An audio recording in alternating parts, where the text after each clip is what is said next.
Okay तो हम कर रहे हैं पॉलिटी में हम कर रहे हैं द यूनियन गवर्नमेंट यानी कि सेंट्रल गवर्नमेंट। तो सेंट्रल गवर्नमेंट के बारे में हम जो है इसमें पढ़ेंगे। हमें सबसे पहले ये पता होना चाहिए कि ये इंडियन कॉन्स्टिट्यूशन में कौन से पार्ट में हम इसका जिक्र आता है और कौन से आर्टिकल है इसमें और क्या क्या है।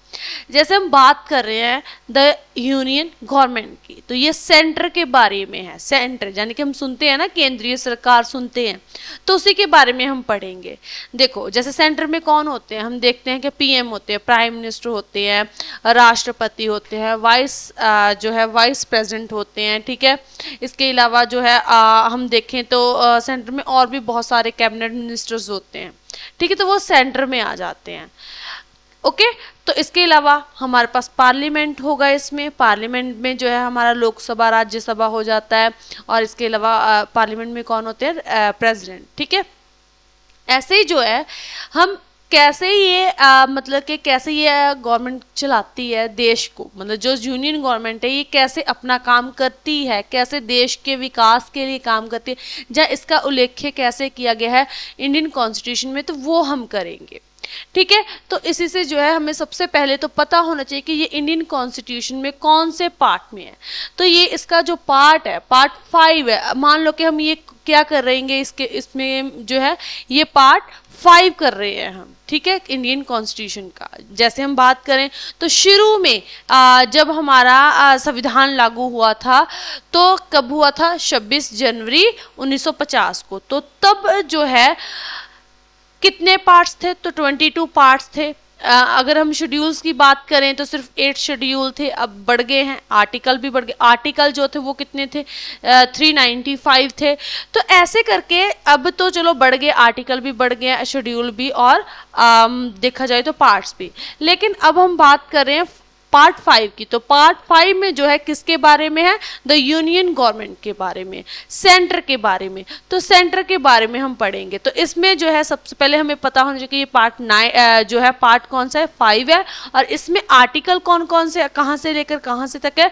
तो इसमें आर्टिकल है 52 से लेकर, यानी कि 52 से लेकर जो है 151 तक, ठीक है। तो ये सारे आर्टिकल आ जाएंगे, कहाँ से लेकर जो है 52 से लेकर 151 तक, ओके, फर्स्ट तक। अब इसके बारे में देखते हैं कि किस आर्टिकल में कौन से किसके बारे में बात की जाएगी। तो जो है 52 से लेकर 78 आर्टिकल जो है, ठीक है, इसमें जो है किसके बारे में बात की गई है, प्रेसिडेंट के बारे में, वाइस प्रेसिडेंट के बारे में, ठीक है।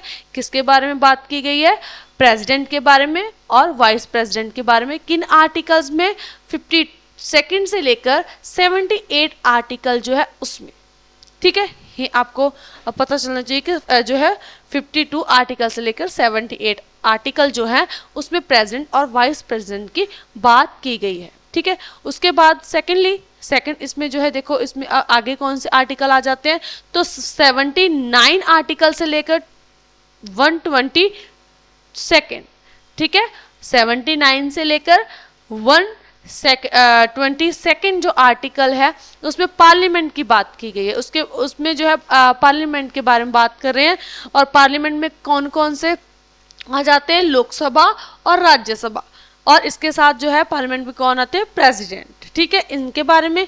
उसके बाद जो 123 आर्टिकल है, ठीक है, कौन सा 123 आर्टिकल, इसमें ऑर्डिनेंस की बात की गई है। ऑर्डिनेंस क्या है, ये एक लॉ होता है, ठीक है, क्या होता है, लॉ होता है, और जो मंत्री परिषद के द्वारा जो है की सिफारिश पे जो है के द्वारा प्रेसिडेंट जो है वो लागू करता है, वो जारी करते हैं, ठीक है, प्रेसिडेंट जारी करते हैं। जब क्या है, जो संसद है वो सेशन में ना हो तो ऐसा होता है, ठीक है, कि विधायक जो नहीं हो रहा कुछ, तो तब जो है ऑर्डिनेंस जो है ये एक लॉ होता है, ठीक है। उसके बाद जो है 144 से लेकर 147 तक इसमें किसके बारे में बात की गई है? हमारी सर्वोच्च अदालत सुप्रीम कोर्ट, यानी कि सर्वोच्च अदालत कौन सी है? हमारी सुप्रीम कोर्ट है ना, सुप्रीम कोर्ट सर्वोच्च अदालत, इसके बारे में है। कौन से आर्टिकल है? 124 से लेकर 147 तक के आर्टिकल। उसके बाद जो है नेक्स्ट जो है 148 आर्टिकल से लेकर 151 तक जो आर्टिकल है उसमें किसके बारे में है? CAG, ठीक है, CAG के बारे में है। और CAG क्या है? Controller and auditor general of India, ठीक है। तो ये कौन है? श्री गिरीश चंद्र मुर्मू, ठीक है, श्री गिरीश चंद्र मुर्मू। लिख ही लो, श्री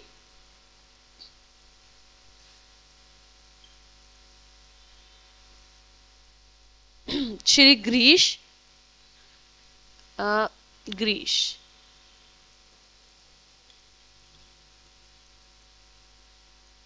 चंद्र मुर्मू।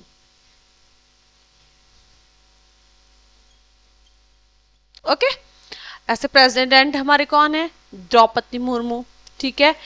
तो आपको वाइस प्रेसिडेंट के बारे में पता होना चाहिए, हमारे जो चीफ जस्टिस है उनके बारे में पता होना चाहिए, ठीक है। ऐसे करके लोकसभा के अध्यक्ष कौन है, चेयरपर्सन कौन है, राज्यसभा के चेयरपर्सन कौन है, इसके बारे में पता होना चाहिए, जो हम आगे करेंगे, ठीक है। जब हम सारा करेंगे तो तब मैं आपको बताऊंगी कौन कौन से है। आपको भी बताना पड़ेगा क्या क्या है, आपको पता होना चाहिए करंट में कौन है और कौन से नंबर वाले हैं। ये भी क्वेश्चन बन जाता है कि कौन से नंबर वाले हैं, तो इसके बारे में हम जो है करेंगे, ठीक है।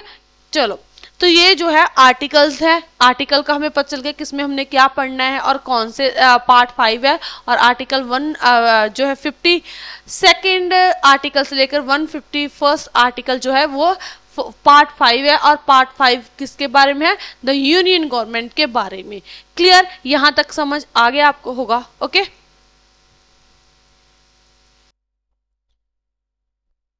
तो अब हम करते हैं प्रेजेंट ऑफ इंडिया, हाँ, के भारत के जो हैं राष्ट्रपति के बारे में। इसमें कौन कौन से आर्टिकल में जो है इनका उल्लेख किया गया है और अब कौन है। अब पहले तो हमें पता होना चाहिए कि करंट में जो है राष्ट्रपति कौन है। तो करंट में है द्रौपदी मुर्मू।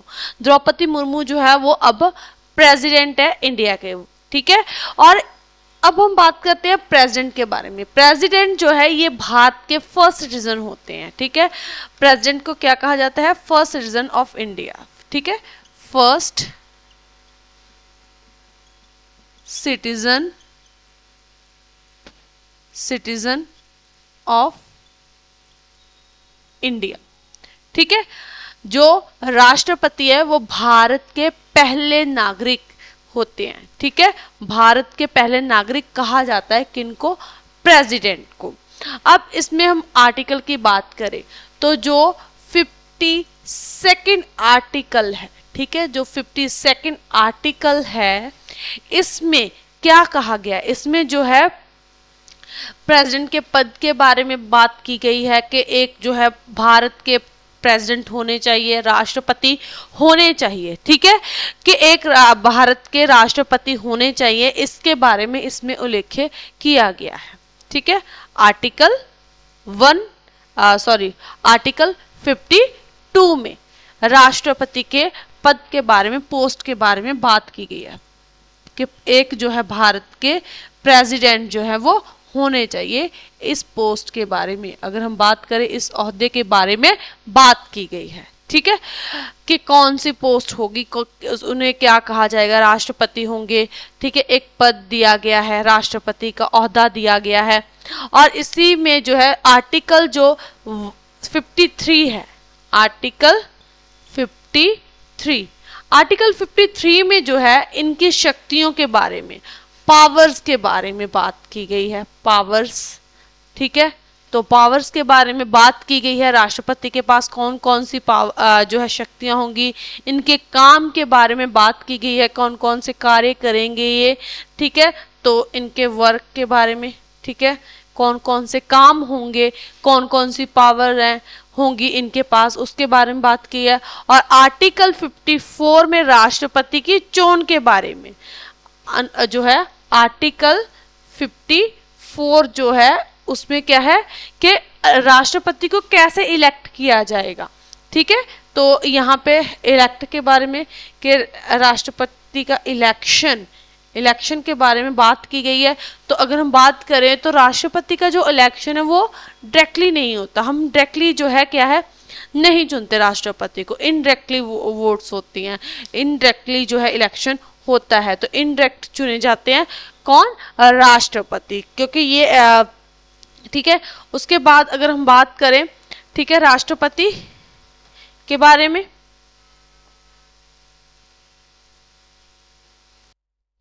आर्टिकल जो 55 है ठीक है, आर्टिकल 55 इसमें जो है भारत के संविधान का जो अनुच्छेद जो आर्टिकल है 55 इसमें जो है राष्ट्रपति के चुनाव का जो तरीका होगा तरीके के बारे में जो है बताया गया है कि किस तरीके से जो है राष्ट्रपति को चुना जा सकता है, किस तरह से उनकी वोटिंग की जाएगी, कैसे उनके जो इलेक्शन है वो किया जाए।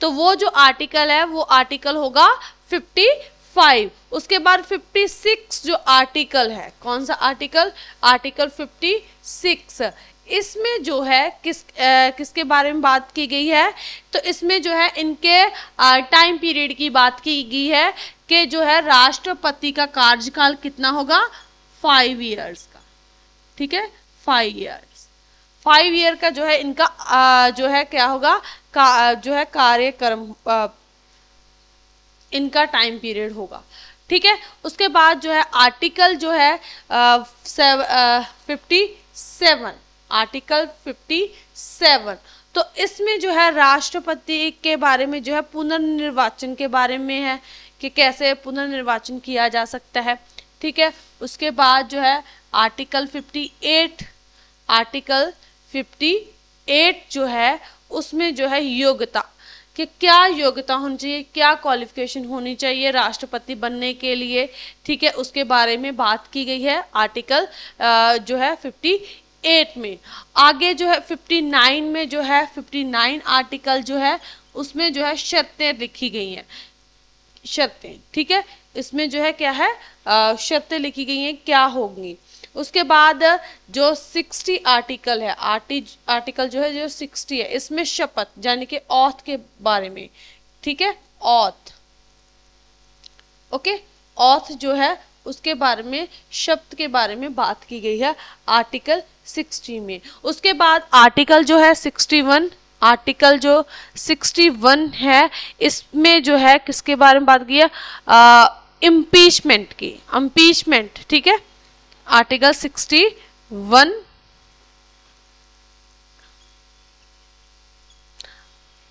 इम्पीचमेंट,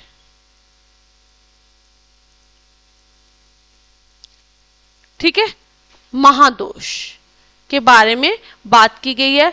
और जो आर्टिकल 60 है 62 आर्टिकल 62 अगर इसमें कहा गया है कि अगर राष्ट्रपति ना हो, ठीक है, ना हो तो उसकी जगह पे कौन आएगा, उपराष्ट्रपति, ठीक है, उसकी जगह पे कार्य कौन करेगा, उपराष्ट्रपति जो है कार्य करेंगे। अगर जो है प्रेसिडेंट नहीं है, राष्ट्रपति नहीं है तो उसकी जगह पे कौन कार्य करेगा, राष्ट्रपति, नहीं है तो उपराष्ट्रपति जो है कार्य करेगा, अदरवाइज नहीं, ठीक है। तो इसके बारे में कौन सा आर्टिकल है, तो आर्टिकल 60। देखो अब एक बार दोबारा से कर लेते हैं। 52 में जो है इनके जो है इस पोस्ट के बारे में, पद के बारे में बताएंगे कि भारत के एक प्रेसिडेंट होंगे, और ये क्या है कि जो भारत के पहले जो सिटीजन है, भारत के पहले नागरिक किसे कहा जाता है, प्रेसिडेंट को। इसमें 52 में इनके पद के बारे में बोला गया है, बताया गया। 53 में इनकी पावर्स, काम के बारे में बात की गई है।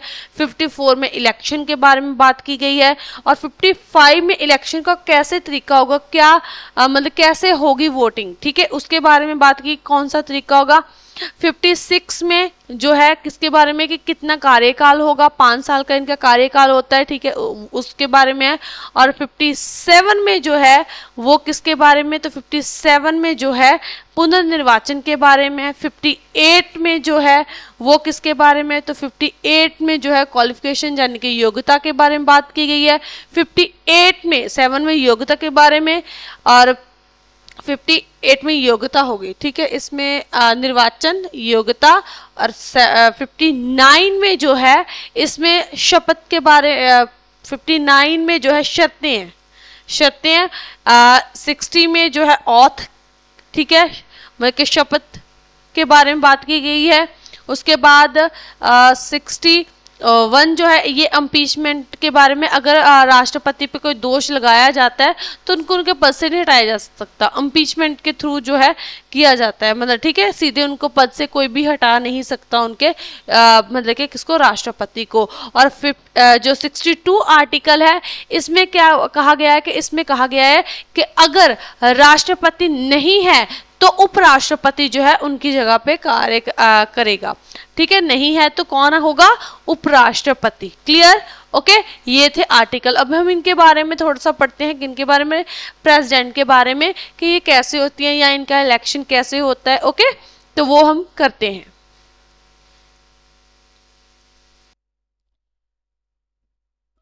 तो क्या है कि अब हम कर रहे हैं कि इलेक्शन ऑफ द प्रेसिडेंट, के प्रेसिडेंट के इलेक्शन जो है वो कैसे किए जाते हैं या कैसे होते हैं। The president is elected not directly, तो मैंने ये आपको पहले बताया कि जो प्रेसिडेंट के इलेक्शन है वो डायरेक्टली नहीं होते, वो क्या होते हैं, directly by the not directly by the people but by members of electoral college consisting of Lok Sabha and Rajya Sabha, ठीक है। अब जो है यहाँ पे देखो ये वर्ड है, यहाँ पे दो word, electoral college, electoral college मतलब ग्रुप, ठीक है, किसका group, consisting of Lok Sabha and Rajya Sabha, इनके जो मतलब कि इनका ग्रुप जो है वो इलेक्ट करता है किसको, प्रेसिडेंट को, प्रेसिडेंट को चुनता है। अब इसमें देखो यहाँ पे जो है पीपल सीधे नहीं मतलब कि इलेक्ट करते प्रेसिडेंट को, अगर हम बात करें तो हम सीधे जो है नहीं कर सकते इलेक्ट किसको, प्रेसिडेंट को, ठीक है। तो जैसे कि हम लोकसभा के जो है 543, अगर हम बात करें लोकसभा की टोटल सीट्स कितनी है, तो लोकसभा की टोटल सीट है 545, 145, लेकिन अगर हम बात करें तो यहाँ पे सिर्फ इलेक्ट कितने जने कर सकते हैं, तो वो कर सकते हैं 543, इसमें 2 मेंबर जो होते हैं वो कौन है, कौन से हैं, जो राष्ट्रपति के द्वारा नामजद किए जाते हैं, तो वो इलेक्ट नहीं कर पाते, उनको जो है वो राष्ट्रपति का चुनाव नहीं कर सकते, ठीक है। ऐसे ही जो है अगर हम बात करें राज्यसभा की सीट्स की, तो राज्यसभा की सीट्स कितनी है, 233 यहाँ पे इलेक्ट करेंगे। अगर हम बात राज्यसभा की सीट्स की करें तो वो कितनी है, टोटल कितनी है, 250, ठीक है। लेकिन उसमें से क्या है, 12 मेंबर जो है वो नामजद किए जाते हैं राष्ट्रपति के द्वारा, तो वो इलेक्ट नहीं करेंगे। इसमें अगर हम बात करें तो इसमें 2 मेंबर्स हैं, तो वो भी इलेक्ट नहीं करेंगे। क्लियर, तो यहाँ पे सिर्फ जो है लोकसभा से कितनी सीट, कितने मेंबर होंगे, 543, और राज्यसभा से कितने मेंबर होंगे, तो राज्यसभा से होंगे 233 मेंबर्स, ठीक है। तो ये इलेक्ट करेंगे किसको, जो है राष्ट्रपति को। तो राष्ट्रपति के चुनाव के तरीके के बारे में अगर हम बात करें तो वो हमने देखा कि कैसे एक तरीका होगा, एक जो है मेथड होगा जिससे जो है राष्ट्रपति का चुनाव किया जाएगा, ठीक है। एक मेथड भी तो होगा कि किसी जो है बहुमत प्राप्त होगा तो वो जाके राष्ट्रपति बनेगा, उसका चुनाव होगा कि वो जो है अगले भारत के प्रेसिडेंट होंगे, ठीक है। तो वो ऐसे होता है, तो ठीक है, इसमें जो है लोकसभा और राज्यसभा के मेंबर्स मिलकर जो है मतलब कि इलेक्ट करते हैं किसको, राष्ट्रपति को, ठीक है। अब जो है यहाँ पे नेक्स्ट हम करते हैं इसमें कि विधानसभा, विधानसभा मतलब विधानसभा की हम बात कर रहे हैं, तो विधानसभा जो लेजिस्लेटिव असेंबलीज है, लेजिस्लेटिव असेंबलीज,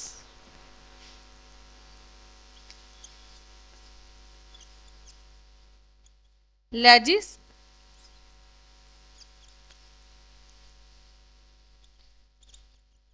असेंबलीज, ठीक है, जो विधानसभा है, ठीक है, किसकी असेंबलीज। यहाँ पे देखो असेंबलीज बोला गया तो इसका मतलब स्टेट ऑफ स्टेट्स लिख लो, ठीक है, ऑफ स्टेट्स, ठीक है, लेजिस्लेटिव असेंबलीज ऑफ स्टेट्स, ये कितनी होती हैं, तो हमारे राज्य कितने हैं, 28 हैं, हमारे स्टेट्स कितने हैं, तो 28 हैं, तो 28 ही स्टेट्स होंगी। ठीक है, अब इसके बाद क्या होता है, यूटी, 4th नंबर पे हम बात करें तो कौन कौन से होते हैं, यूटी, यूनियन टेरिटरीज। ठीक है, तो यूनियन टेरिटरीज हमारी कितनी है, टोटल 8 है। ठीक है, लेकिन सारे जो है इसमें इलेक्ट नहीं कर सकते, सिर्फ कहाँ के होंगे, दिल्ली एंड पौंडुचेरी। ठीक है, और एंड पौंडुचेरी। ठीक है, तो nominated members of both the houses of parliament and state legislative assemblies, ठीक है, ये चोन नहीं करते। तो ये क्या है, ये चोन नहीं करेंगे। क्लियर, तो ये देखो अब इन्होंने बोला कि कौन चोन नहीं कर सकते। ठीक है, कौन चोन नहीं कर सकते, एक तो जो है nominated members of both houses मतलब राज्यसभा और लोकसभा में जो नॉमिनेशन के द्वारा जो मेंबर्स बनाए जाते हैं, जो राष्ट्रपति के द्वारा चुनकर जो है मेंबर्स बनाए, जैसे राज्यसभा में 12 होते हैं और लोकसभा में 2, तो वो मेंबर्स जो है इसमें नहीं ऐड किए जाएंगे, वो चुनाव में नहीं पार्टिसिपेट कर सकते। ठीक है, तो and the state legislative assemblies भी इस जोन में नहीं पार्टिसिपेट कर सकते, तो ये भी पार्टिसिपेट नहीं कर सकते। ठीक है, लेकिन अगर हम बात करें तो देखो लोकसभा और राज्यसभा में से स्टेट आ गए। ठीक है, यूटी में से भी सिर्फ कौन सी होगी, दिल्ली एंड पौंडुचेरी। ठीक है, कौन सी होगी, दिल्ली एंड पौंडुचेरी, ये जो है करेंगे। ओके, अब 28 स्टेट्स के एमएलए जो होते हैं, ठीक है, एमएलए जो है, अब एमएलए कितने हैं, 28 स्टेट्स के एमएलए,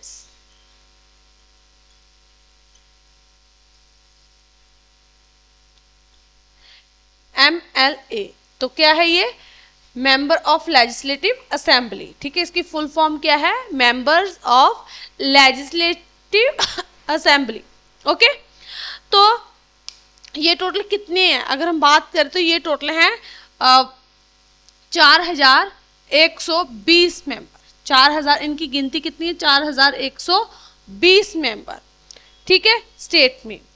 तो इसमें जो है क्या हुआ कि 104th अमेंडमेंट जब होती है, 104th constitutional amendment act,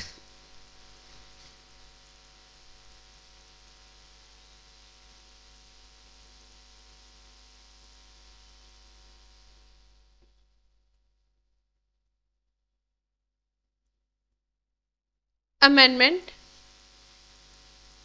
act, ठीक है, कब, 2019 में, 19।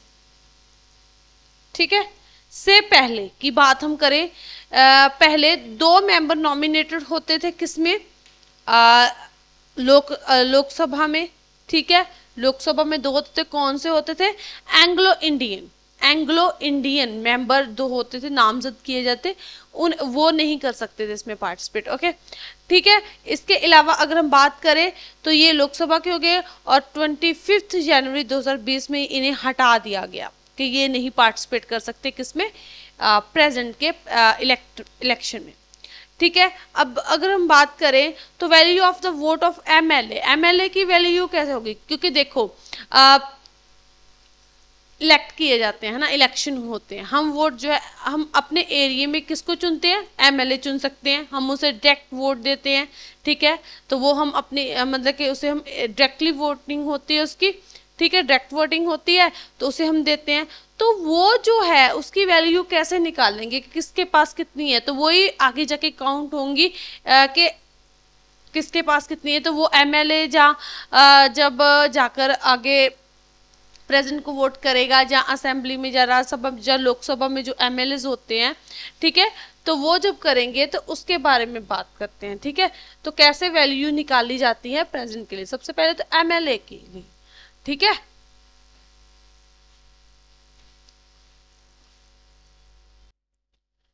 तो ये मेथड्स हैं किसके लिए, प्रेसिडेंट की वोटिंग के लिए। ठीक है, सबसे पहले देखो ये इनडायरेक्टली इलेक्ट किए जाते हैं, लेकिन अगर हम बात करें तो जो होते हैं MLAs, ये डायरेक्ट इलेक्ट किए जाते हैं।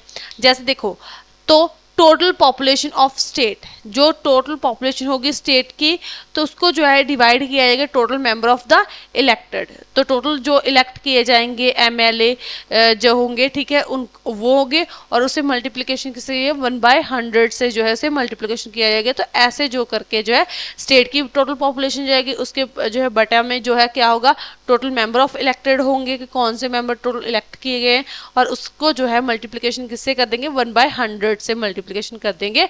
तो वो आ जाएंगे कि किसके पास कितने मतलब कि पॉपुलेशन की वोट्स है, ठीक है ना। ओके, उसके बाद अगर हम बात करें तो यहाँ पे हमने MLA की बात की है, अब यहाँ पे हम कर रहे हैं किसकी बात, MP की। MLA कौन होते हैं, मेंबर ऑफ लेजिस्लेचर असेंबली, और MP कौन होते हैं, मेंबर ऑफ पार्लियामेंट, ठीक है, member of parliament. Member of parliament कौन से होते हैं, लोकसभा और राज्यसभा के, ठीक है। अब the sum of the vote value of the elected members of all states legislative, यानी कि विधानसभा, जो राज्य की विधानसभा है उसमें कितने मेंबर इलेक्ट हुए हैं वो आएंगे ऊपर किसके, स्टेट के, और बटा में जो है the sum of the elected members of both of houses of parliament, यानी कि नीचे कौन से आएंगे, ऊपर तो आगे विधानसभा के जो MP होंगे, राज्यसभा लोकसभा में आए होंगे, तो MP मेंबर ऑफ पार्लियामेंट होंगे, जो विधानसभा मतलब कि जो स्टेट की विधानसभा होगी उसमें से, यानी कि लेजिस्लेचर असेंबली से, ठीक है। अब यहाँ पे हम बात करें नीचे इसके बटा में क्या होगा, the sum of elected members of both और द हाउसेस ऑफ पार्लियामेंट, जो हाउसेस में अगर हम बात करें तो कौन है, कितने मेंबर्स हैं, ठीक है ना। मान लो कितने थे, 143 थे, ठीक है, और 233 थे, ठीक है, ये वाले हो गए, है ना, ये वाले मेंबर्स हो गए राज्यसभा लोकसभा के, ठीक है। तो MLA अगर हम बात करें, इस तरफ की बात करें हम, तो MLA कितने थे, मैंने आपको बताया था 4120 मेंबर्स थे MLA, है ना, MLA, ओके। और इसमें जो है लोकसभा राज्यसभा हो गया, लोकसभा इतनी होगी, राज्यसभा के ये हो गए, ठीक है। और ये पार्लियामेंट के टोटल कितने हो गए, अगर हम इन दोनों को जोड़ दें तो टोटल पार्लियामेंट के आ जाएंगे, तो कितने हो जाते हैं ये दोनों जोड़कर, तो अगर हम बात करें 6, 7 और 7, यानी कि 776 मेंबर्स हो जाएंगे, ठीक है। तो ये इलेक्ट करेंगे किसको, प्रेसिडेंट को इलेक्ट करेंगे, 776 मेंबर किसको, प्रेसिडेंट को इलेक्ट करेंगे, क्लियर। तो ऐसे जो है प्रेसिडेंट की जो है वोटिंग होती है, उन्हें और जो है और दिलाई जाती है, ठीक है ना। तो ऐसे करके वोटिंग के मेथड्स हैं किसके, प्रेसिडेंट के, क्लियर, ओके। आगे हम बात करते हैं क्वालिफिकेशन की कि कौन सी क्या क्वालिफिकेशन होगी प्रेसिडेंट की, ठीक है। तो मतलब कि वो भारत का नागरिक हो, ये तो पहला ही पॉइंट होगा, ठीक है। ऑनलाइन मैं आपको बता रही हूँ तो वो आप लिख लो, नोट कर लो। तो पहला कि वो भारत का नागरिक हो, सिटीजन हो, ठीक है। He she should citizen of India, ठीक है। एज जो है उसकी कितनी होनी चाहिए, 35 होनी चाहिए। एज आपको पता होनी चाहिए कि जो एज है, एज लिमिट क्या होती है, एज जो है मिनिमम कितनी होनी चाहिए, तो मिनिमम 35 ईयर्स ओल्ड होने चाहिए, 35 ईयर्स जो है एज होनी चाहिए प्रेसिडेंट बनने के लिए। और जो है he she should be qualified for the elect as a member of Lok Sabha, तो वो जो है इलेक्ट हुआ होना चाहिए, लोकसभा का मेंबर होना चाहिए, ठीक है ना। तो वो होंगे, ठीक है।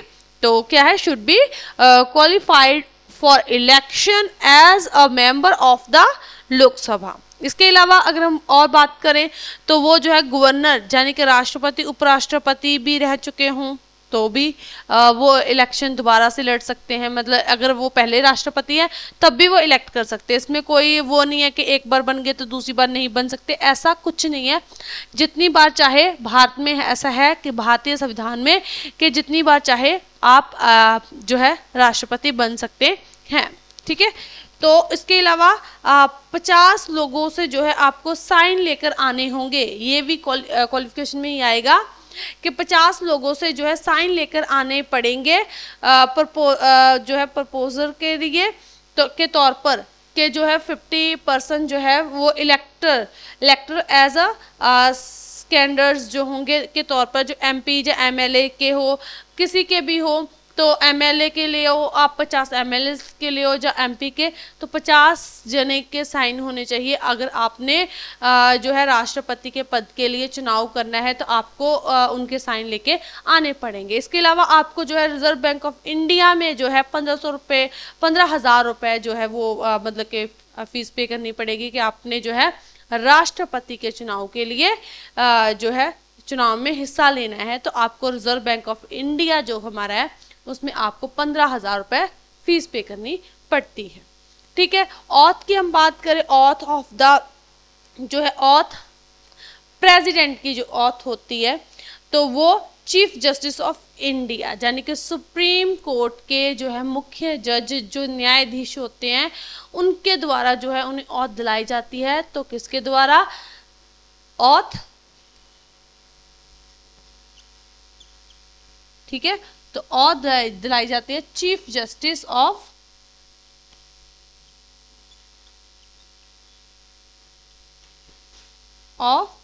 इंडिया के द्वारा।